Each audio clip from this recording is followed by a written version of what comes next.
kehidupan kita saat ini berubah. Adaptasi kebiasaan baru mengingatkan kita bahwa COVID-19 masih mengancam.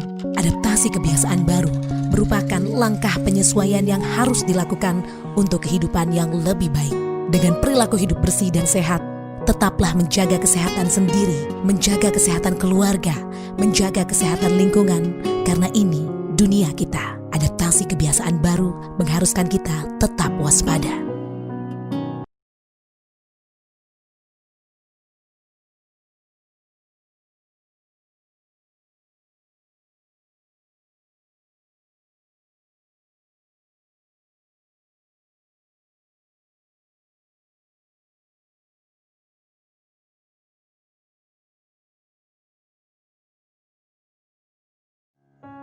Salam Patunggilan, Bapak Ibu Saudara dan anak-anak. Sampai saat ini kita masih beribadah secara online. Tetapi hal ini tidak akan mengurangi sukacita kita karena Tuhan Yesus berfirman, di mana 1, 2, 3 orang berkumpul atas namaku, Tuhan Yesus berada di sana. Karena itu mari kita awali ibadah kita ini dengan kita ambil saat teduh sejenak. Kebaktian kami kali ini kami lakukan hanya di dalam nama Allah Bapa, Allah Putra, dan Allah Roh Kudus. Salam sejahtera yang berasal dari Allah Bapa dan Tuhan Yesus Kristus menyertai kami senantiasa. Amin. Mari Bapak Ibu, Saudara dan anak-anak, kita membuka Kidung Jemaat nomor 4, kita pujikan bait 1 dan 2.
Bapak Ibu, Saudara dan anak-anak, mari kita masuk di dalam doa.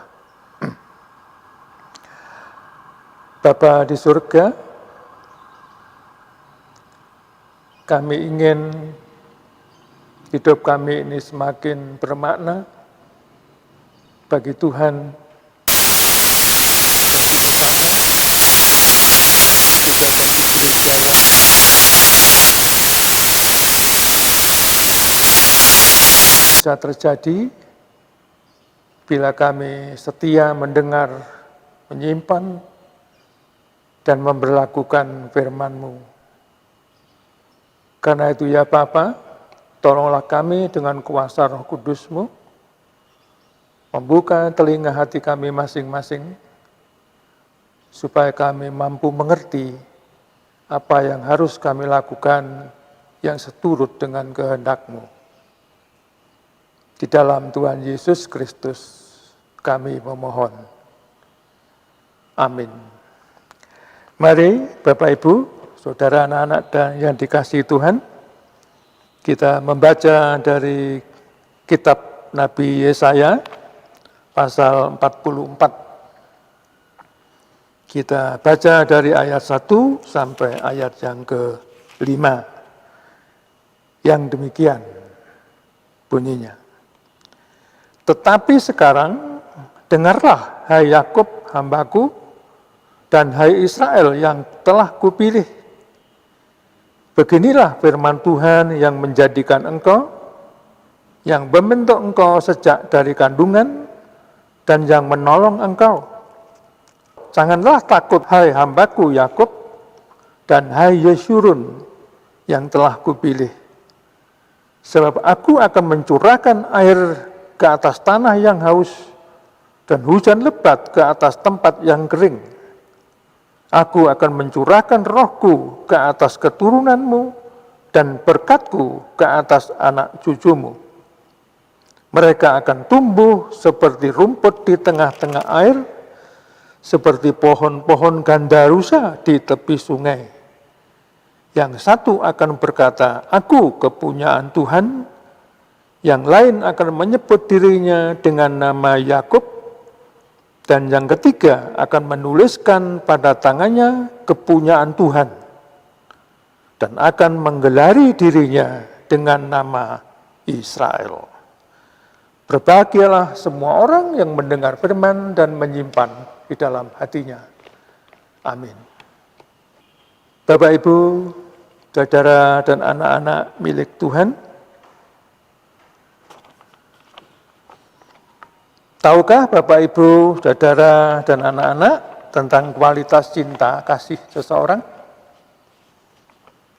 Baik itu cinta kasih kepada anggota keluarganya sendiri maupun kepada sesamanya. Dan bagaimana mengukurnya? Dan patokan apa yang dipakainya? Tentu jawabannya akan lebih dari satu. Misalnya diukur dari perhatiannya, diukur dari hadiah-hadiah atau pemberiannya, dan itu semua boleh dan tidak salah. Dan dari sekian banyak patokan itu, ada satu patokan yang menurut saya paling penting dan bahkan menentukan. Apa itu? Tidak lain adalah kesediaan untuk mengampuni atau memaafkan kesalahan. Bapak, Ibu, saudara, dan anak-anak milik Tuhan,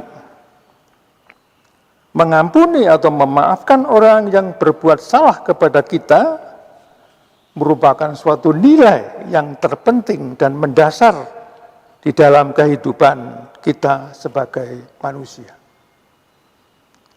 Sebab saya yakin bahwa tidak ada seorang pun yang luput dari berbuat salah.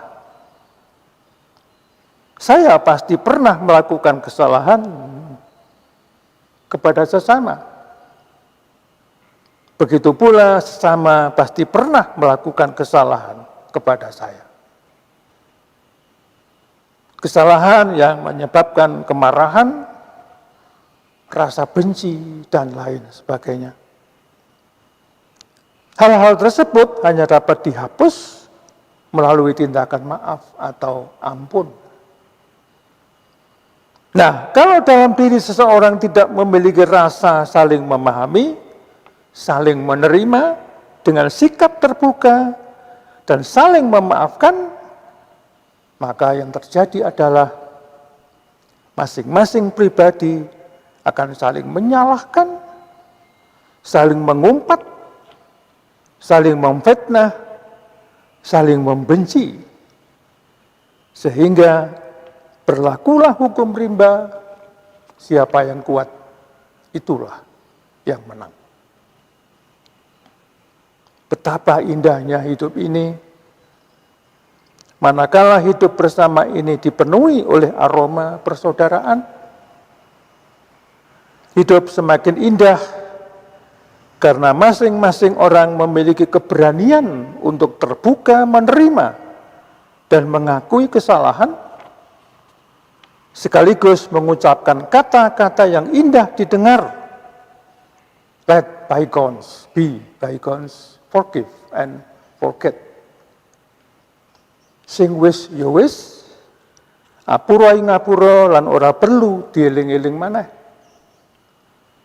Sebuah rumah tangga atau suatu keluarga akan tampak hidup harmonis bukan karena memiliki banyak harta, kekayaan dan kemewahan, tetapi karena masing-masing pribadi saling mencintai, memahami, menerima, dan mengampuni satu dengan yang lain. Tidak ada satupun yang menuntut paling benar, paling tahu, dan paling-paling yang lain.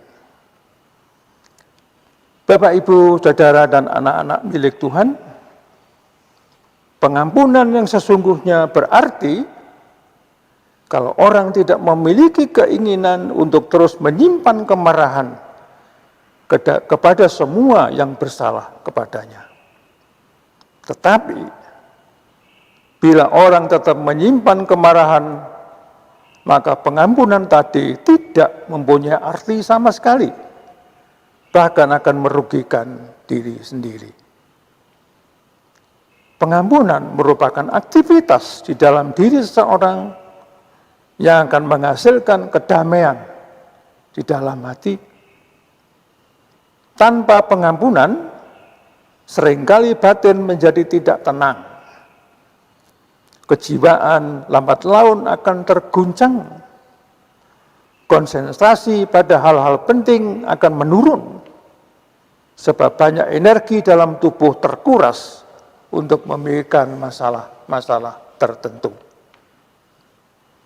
Bapak, Ibu, Saudara, dan anak-anak milik Tuhan, bacaan kita kali ini, Yesaya 44 ayat 1-5, juga berbicara tentang hal yang sama, yakni janji keselamatan yang menguraikan keadaan umat Yahudi yang baru diampuni oleh Tuhan. Akulah Dia yang menghapus pemberontakanmu oleh karena Aku sendiri, dan Aku tidak mengingat-ingat dosamu. Yesaya 43 ayat 25. Dan bila kita membaca Yesaya 43 ayat 14 sampai pasal 44 ayat 5, nampak jelas bahwa pokok masalahnya di sini adalah pembebasan umat Yahudi dari pembuangan di Babel. Dan karya pembebasan tadi merupakan wujud nyata dari penebusan dan pembebasan, saya ulangi, merupakan wujud nyata dari pengampunan Tuhan atas dosa pemberontakan mereka, serta membawa umat Yahudi ini ke dalam situasi hidup yang baru. Bapak, Ibu, Saudara, dan anak-anak milik Tuhan, umat Yahudi tentu merasa hidup kembali, karena mereka tidak akan lagi hidup merana di tanah pengasingan, tetapi dilepas ke dalam hidup yang baru di tanah air sendiri yang merupakan pemberian Tuhan bagi mereka.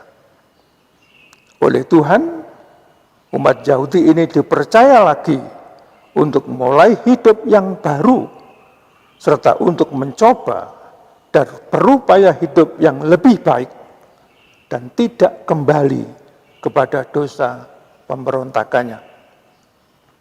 Dan bagi umat Yahudi, hal ini juga merupakan suatu tantangan untuk tidak berdosa. Oleh karena itu, pengampunan ini bukan merupakan anugerah yang murah, karena menantang seseorang yang berdosa guna menuju ke puncak kebaikan yang barangkali tidak pernah diimpikannya.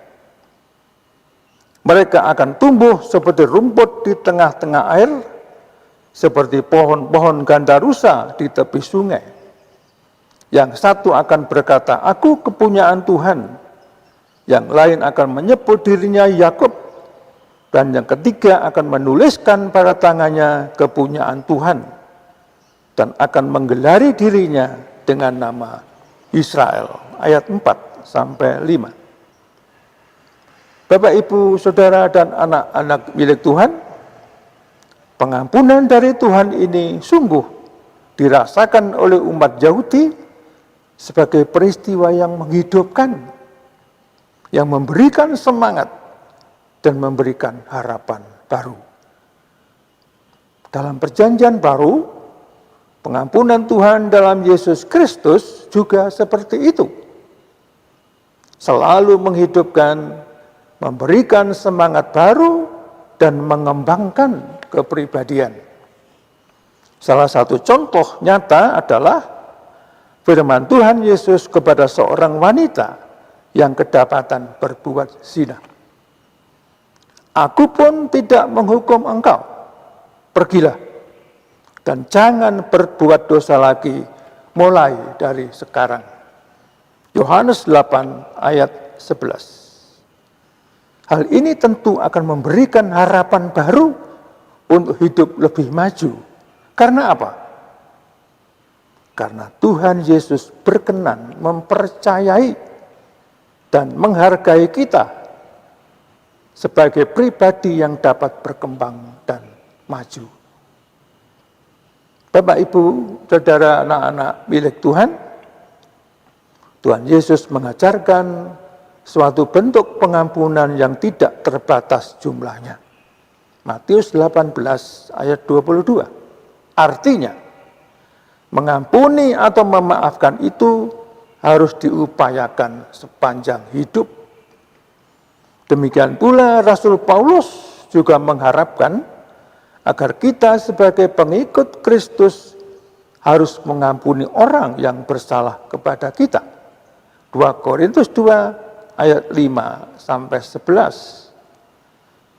Kasih yang sejati tentu nampak dalam pengampunan. Tiada kasih tanpa pengampunan. Karena itu, ampunilah. Maka hidup kita akan menuai hadiah-hadiah terindah, kedamaian hati, kebahagiaan, kebebasan, dan keselamatan. Haleluya. Amin. Mari kita ambil saat teduh sejenak.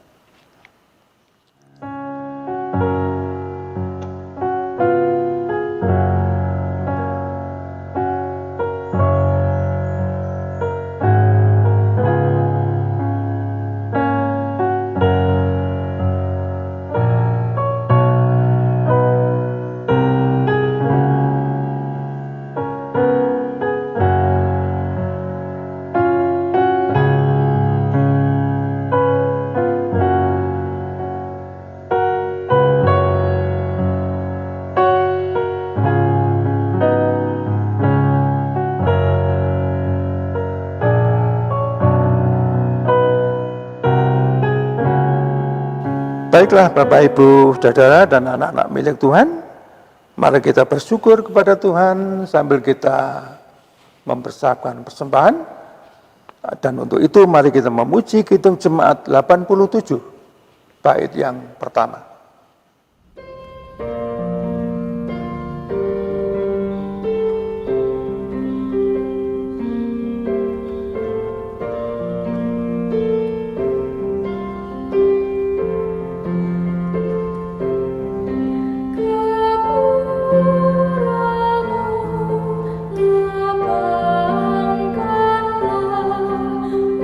Punya putra jauh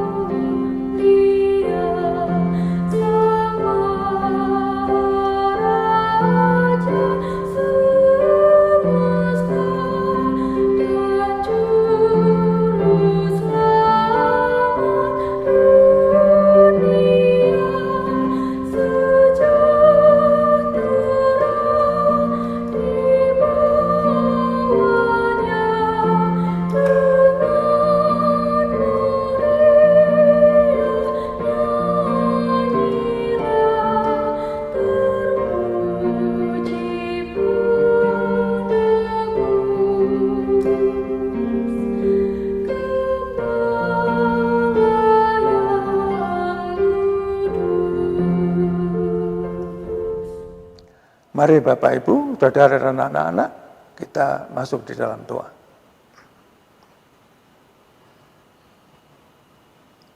Terima kasih Tuhan, Engkau telah mempertunjukkan kuasa dan kasih-Mu dengan firman yang telah bersama-sama kami pahami.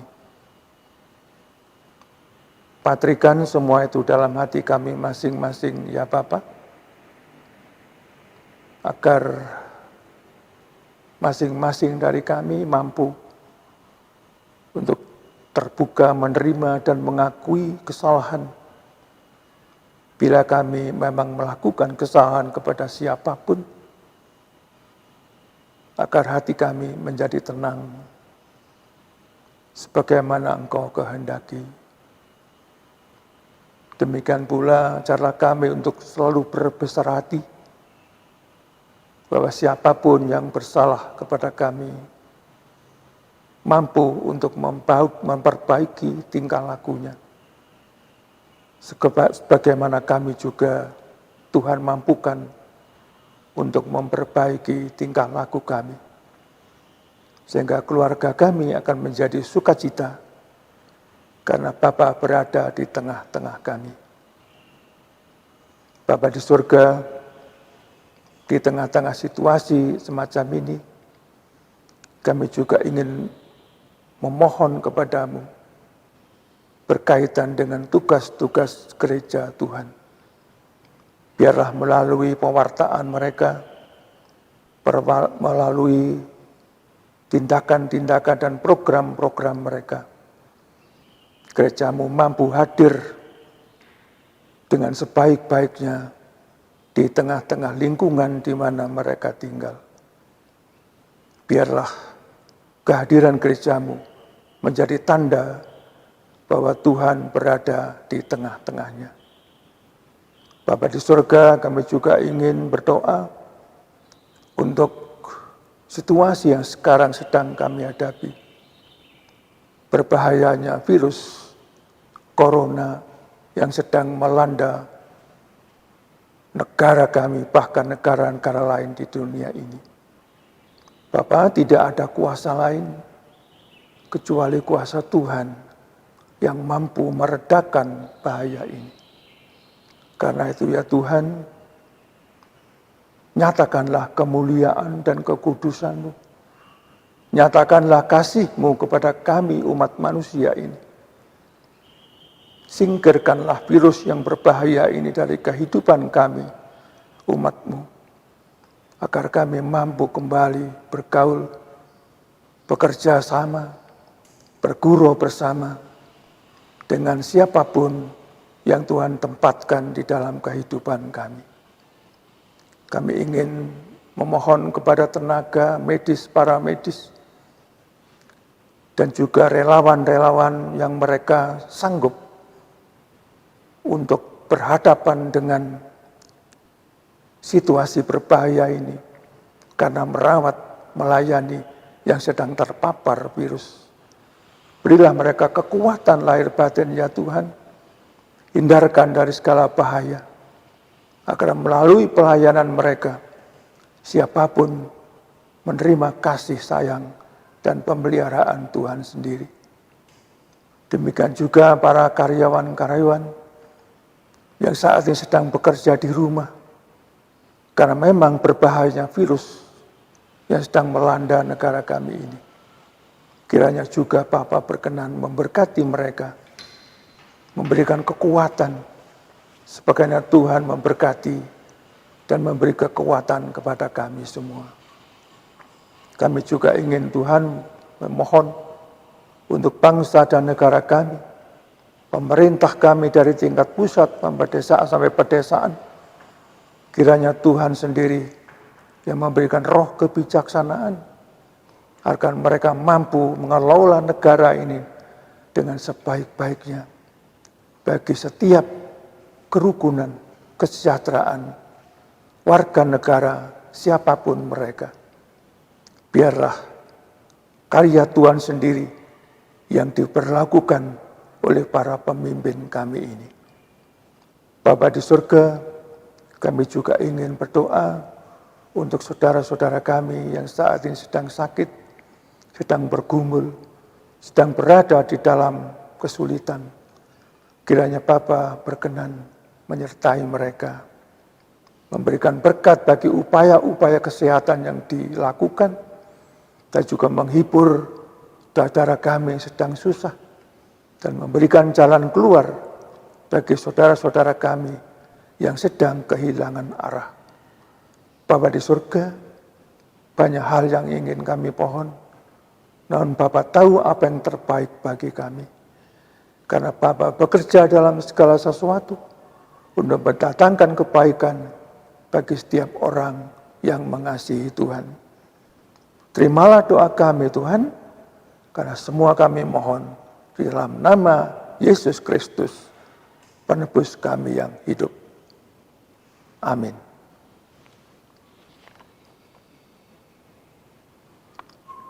Mari Bapak Ibu dan saudara sekalian, kita membuka Kidung Jemaat 402. Kita pujikan bait yang pertama.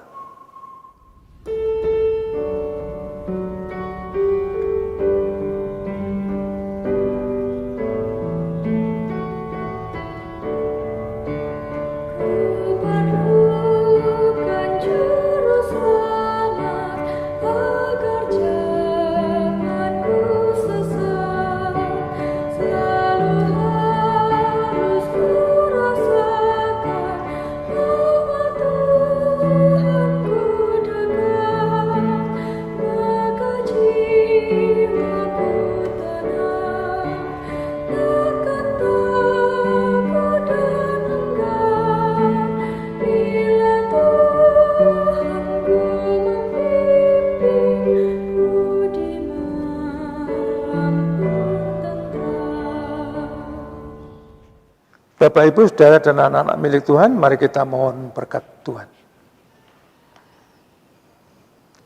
Kasih karunia Allah Bapa, Tuhan Yesus Kristus, Allah Sang Roh Kudus, menyertai kami senantiasa.